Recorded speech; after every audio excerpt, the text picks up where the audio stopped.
Okay, KGX, kamusta tayong lahat? Ito, just in. No, kung titignan natin, bad news ba to? Na merong may expire, no? Na Ethereum and Bitcoin today. No, para sa akin kasi hindi yan bad news, no? So, check lang muna natin to market. So, ito yung sinet natin kung mapapansin nyo.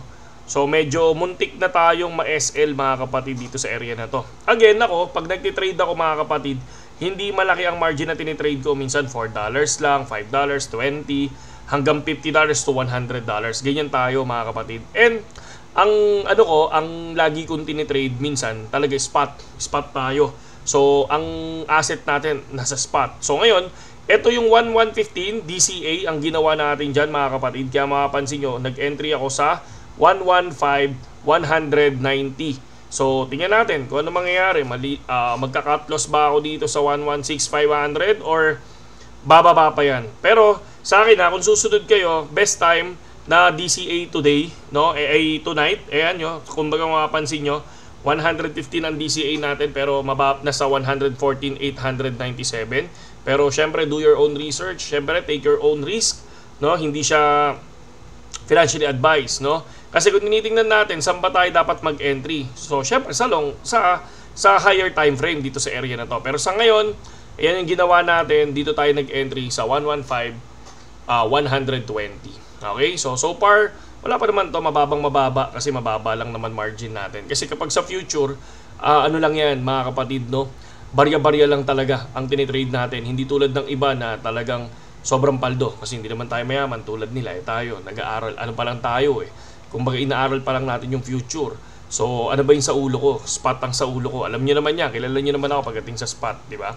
So, ito, para sa akin, bad news ba yan or good news? Para sa akin, hindi kaagad bad news yan kapag may malaking crypto options na expiration tulad ngayon, nasa 4.2 billion sa Bitcoin and Ethereum. Kasi ang ibig sabihin yan, option expiration, ito yung araw na nag-expire ang mga kontrata, options, no, bets, kung nataas ba o bababa ang presyo. So malaking halaga yan, yung 4.2 billion na yan. Maraming traders ang may hawak na posisyon, di ba? At pag expire dito, pwedeng magdulot ng biglaang volatility, malaking galaw at malaking presyo, or pwede kasi nilang ibenta yan, or pwede nilang syempre stake ulit, di ba? Ano yung possible na epekto? Syempre price volatility, gumagalaw, mabilisan ng paggalaw nila. So pwedeng biglaang tumaas o bumaba yung presyo, depende kung saan nakaposisyon ang mga maraming options, no?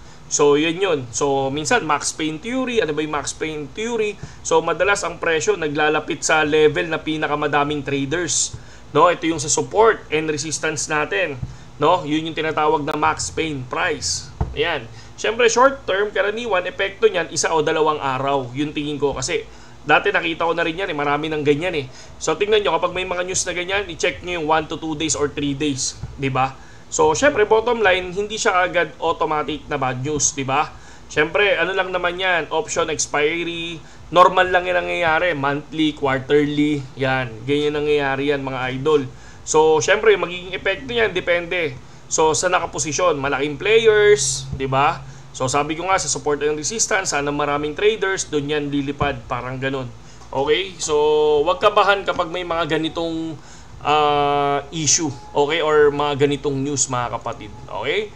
So yun lang mga idol, saglit lang naman yung news natin. So titingnan lang natin kung magte-take profit ba tayo or makukuha yung cut loss natin. So ganyan lang mag-practice, di ba? Sabi ko nga sa inyo, minsan gumamit kayo ng demo coin. After ng demo coin, o magpasok kayo ng 5 USDT, 10 USDT to 20 USDT and then mag-trade kayo. Huwag yung kaagad, wag yung sobrang laki kaagad. Baka pag natalo kayo, matulala kayo bigla, di ba? So, yun lang, AJX. Saludo sa inyo lahat.